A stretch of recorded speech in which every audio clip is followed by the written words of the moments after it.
לכם לעשות מה שאפשר וגם לברך אתכם בהצלחה רבה. תודה רבה. תמשיכו לעשות את עבודת הקודש שאתם עושים.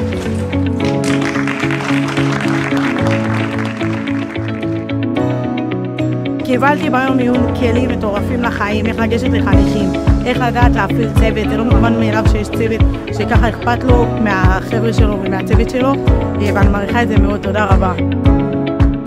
להגיד לחיים תודה, הוא לא אוהב את זה. היום יש לי במצווה במרכזי הנוער, תודה. אנחנו כל כך שקועים בעתיד שאנחנו שוכחים לחיות את ההווה.